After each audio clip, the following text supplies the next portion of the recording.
Hello' everyone, আসসালামু আলাইকুম আৰু সকলোকে মোৰ ফালৰ পৰা গুড মৰ্ণিং। আৰু ভাবিলোঁ ৰাতিপুৱাই মই কি কৰোঁ কি নাইকিয়া অলপমান মৰ্ণিং ৰুটিনটো আপোনালোকৰ লগত শ্বেয়াৰ কৰোঁ। আৰু এইফালে দেখিছেনে মই একদম পূৰা ৰেডি হৈ গ'লোঁ।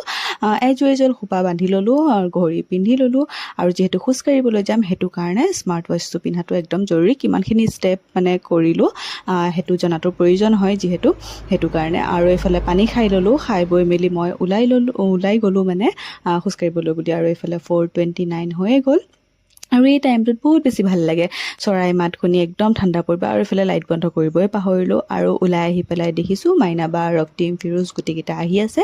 আৰু সিহঁতক মই জইন কৰি পেলাই যাম গোটেইকেইটা খোজকাঢ়িবলৈ। মাইনা বা আৰু মই খোজে কাঢ়িম আৰু ৰক্তিম আৰু ফিৰোজে অলপ দৌৰিব, এক্সাৰচাইজ কৰিব। সিহঁতে সেইকাৰণে আগে গুচি গ'ল আৰু আমি দুজনী পিছে গৈ আছোঁ। আৰু অকণমান খিনখিনীয়া বৰষুণ দি আছে, ভাল লাগে এনেকৈ বৰষুণটো দিলে, গৰমটো বেছি নালাগে। আৰু এইফালে আমি খোজকাঢ়ি আহি পাই গ'লোঁ আমাৰ ওচৰতে থকা ষ্টেচনলৈ।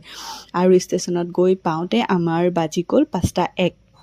আৰু তাত থাকোঁতে অকণ খিনখিনীয়া বৰষুণ দি আছিলে, কিন্তু তাৰ পৰা ওলাই আহোঁতে বহুত বেছি জোৰছে বৰষুণ দি দিলে।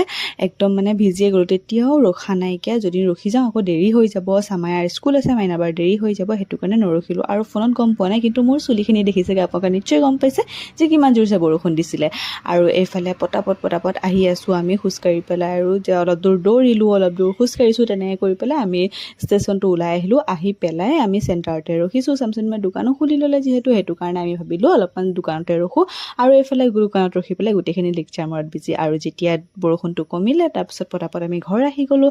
এতিয়া মই আহি পালোঁ ঘৰ আহি পাই পেলাই মই পটাপট ঘৰখিনি চাফা কৰি লওঁ, চিজিল কৰি লওঁ। মা নাই যিহেতু, মা কলিয়াবৰ গৈছে।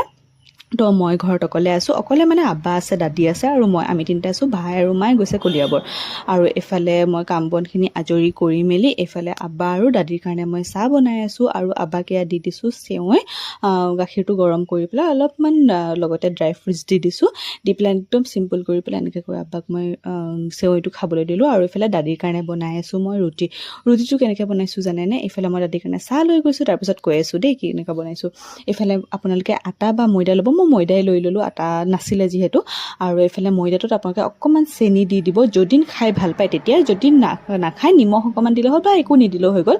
আপোনালোকে ঘোলটো বনাই ল'ব, যেনেকৈ পিঠা বনায় তেনেকৈ ধৰণত বনাই ল'ব। আপোনালোকে আটাটো ৰুটি বনালে যেনেকৈ আটা মাৰে, ডো বনায়, তেনেকৈ নবনালেও হৈ গ'ল। এনেকৈ আপোনালোকে লিকুইড টাইপত তেনেকৈ বনাই ল'ব।